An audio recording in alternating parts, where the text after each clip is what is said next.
Welcome, everyone, to episode number 54 of the On the Blue Line podcast. We call this Monday Morning Roll Call, and I am your host, Wayne Mulder. This week, I want to talk about leadership. The Monday Morning Roll Call starts now. On my honor, I will never betray my badge, my integrity, my character, or the public trust. I will always have the courage to hold myself and others accountable for their actions. I will always uphold the Constitution, the community, and the agency I serve.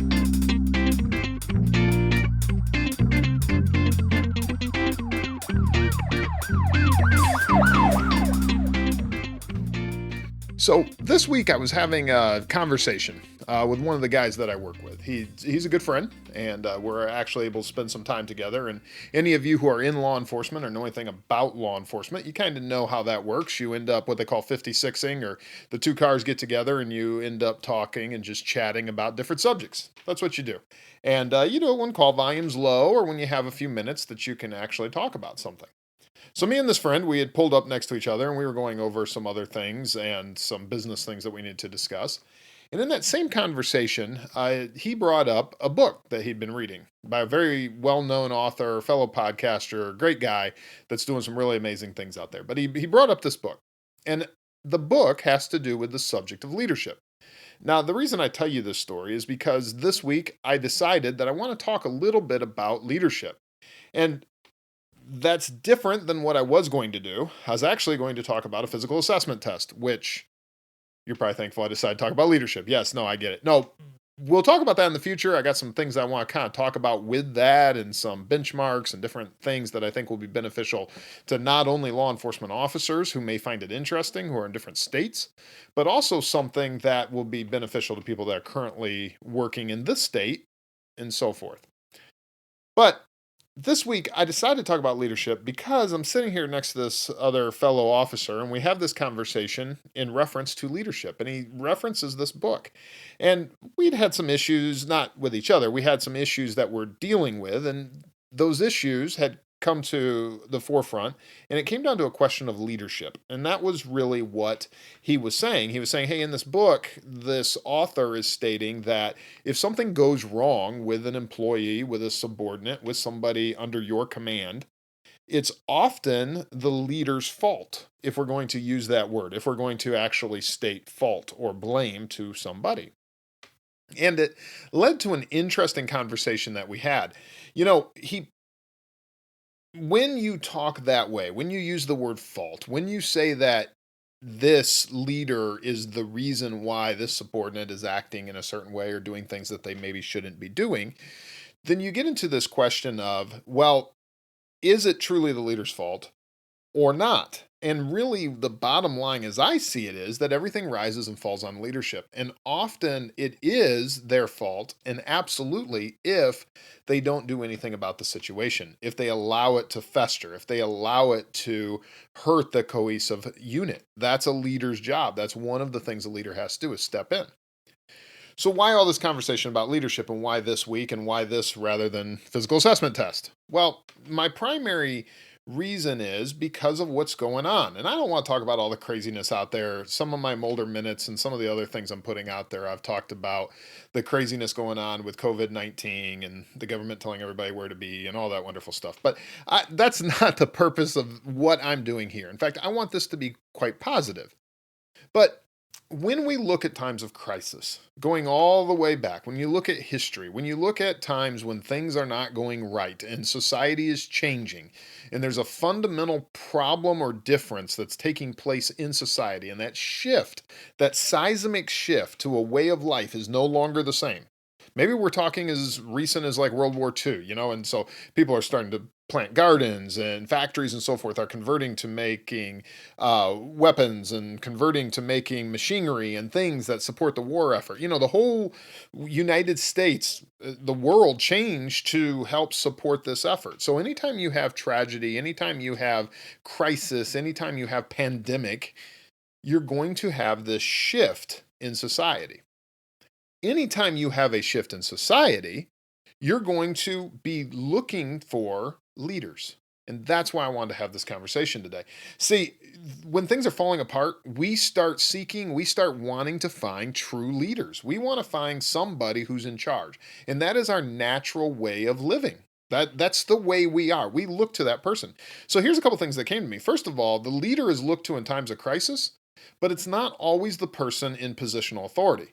See, the leader isn't always the guy you think it's going to be. In fact, a lot of times it's not the guy that's the leader. It's rarely the people in Washington or the people in your state capital or the people. Some of those, yes, they step up and they become great leaders.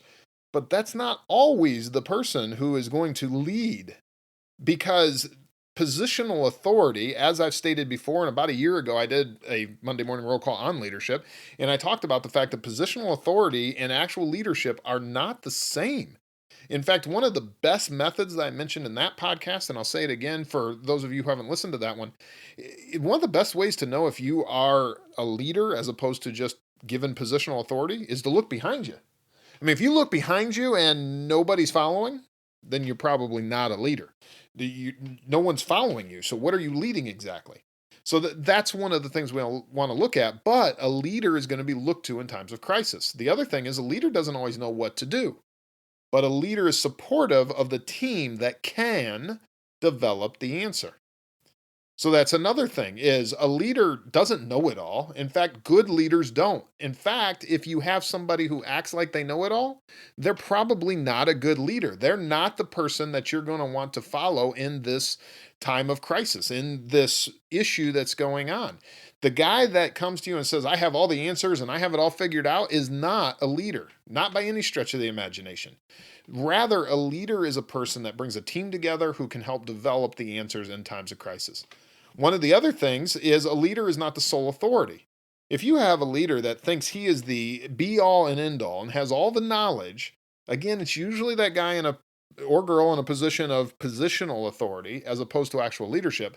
But that individual, the only thing they're running around there is their mouth. You know what I mean? If you have that person, then they're not a leader, they're a dictator. If they believe that they are the sole authority on a matter, that they are the sole person who knows what to do, a good leader recognizes a higher authority. They recognize a higher authority within this world. They oftentimes will recognize a higher authority in their personal life. There is higher authority. There are people that know more than you know. And if somebody thinks they're the sole authority on a matter, very rarely are they a true leader. So, just real quickly, what are some of the trademarks of a leader? Well, there's a couple taglines, a couple statements that are made, and one, of course, that bounces around where I work is called servant leadership. And I like it. Every once in a while, you'll get a little pushback from this person or that person that doesn't maybe understand the term, but I like the term servant leadership. But I think sometimes it gets misunderstood. They hear the word servant and they start thinking down the line of like servitude. Well, that's completely different. In fact, that's not servant leadership at all. Servant leadership is rather preference of others, preference of the other person. Zig Ziglar is quoted as saying, you can have everything in life you want if you just help enough other people get what they want. So think about that. You can have everything in life you want. So everything I want, everything you want, you can have it. You can get it. How do you do it?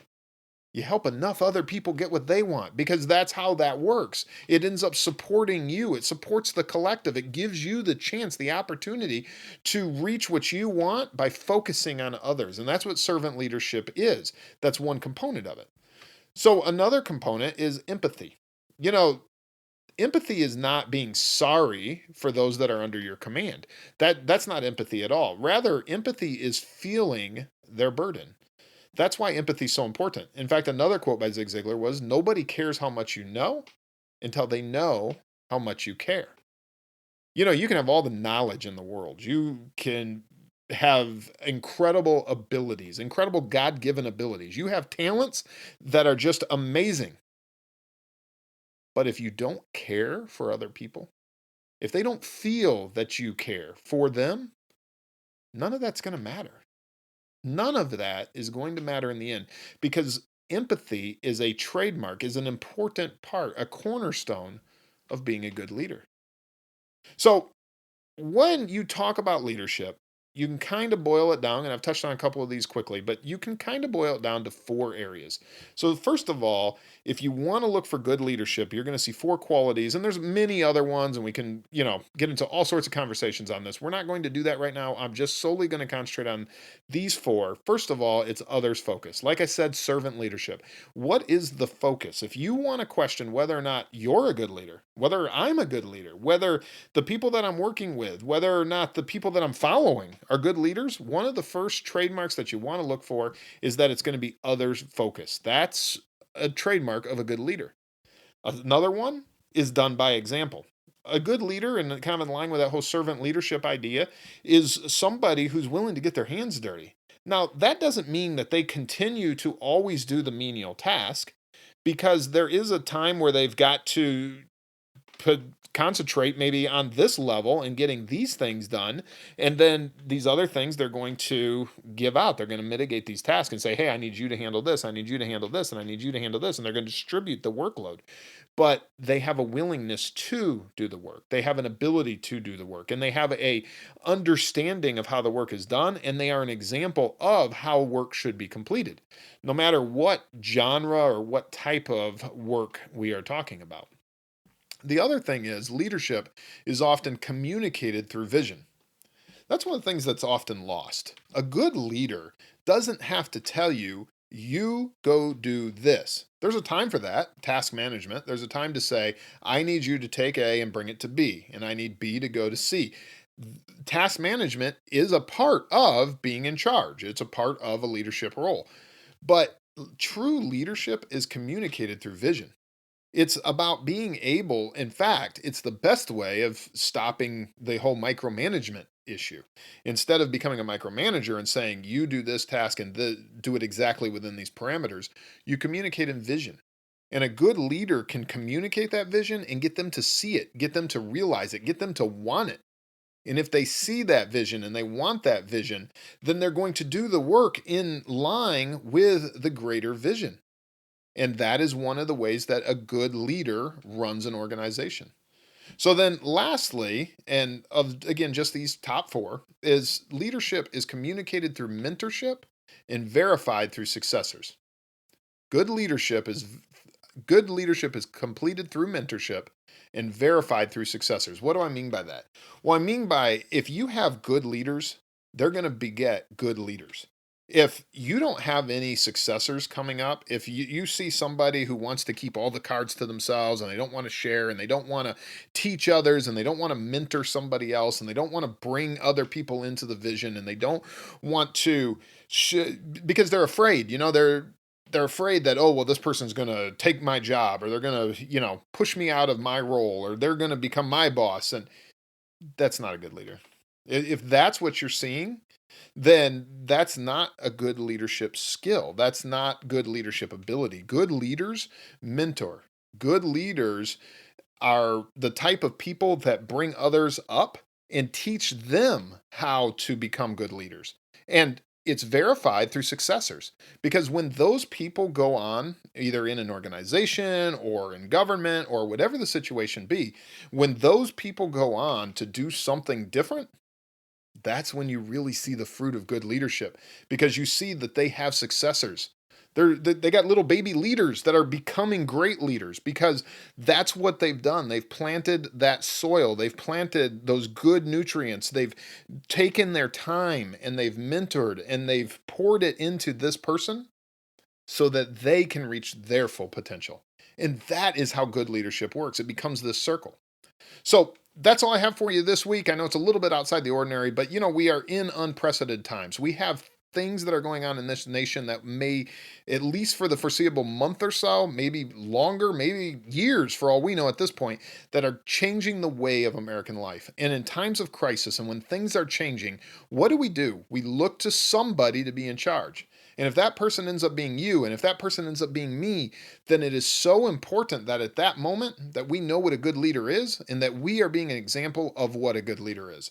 So I encourage you this week, as part of Monday Morning Roll Call, to consider, what is a good leader? How do you fit into that role? And what steps are you going to take this week to become a better leader in your home, in your family, in your church, in your work, wherever it may be? so that we can create the next generation of great leaders that can truly make a difference in this world. All right, enough of that. That does it for this week's Monday Morning Roll Call. I hope to see you next Monday at Roll Call. And in the meantime, I'm going to see you out there on the blue line. Hey everyone, Wayne Mulder here, and just real quick, I want you to do two things for me right now. I hope you enjoyed this podcast, but if you haven't done this before, if you would do two things for me. Whatever medium that you are listening to this podcast on, would you do me a favor and roll to the bottom of it? There should be a way to leave a rating and a review. And if you would do that for this podcast, you have no idea how helpful and beneficial that would be to keep this message getting out to the people that need it. And secondly, all of the Monday Morning Roll Calls are also available on YouTube as a video format now. So if you would, go to the OnTheBlueLine YouTube channel, and on there, if you would just click subscribe, I would greatly appreciate it, and then you'll be notified when more of those episodes come out on a weekly basis. Other than that, for news and any information on what is going on and what we're doing going forward, I encourage you to go to OnTheBlueLine.com. That website has been completely revamped in the last 10 days, but OnTheBlueLine.com. Thank you.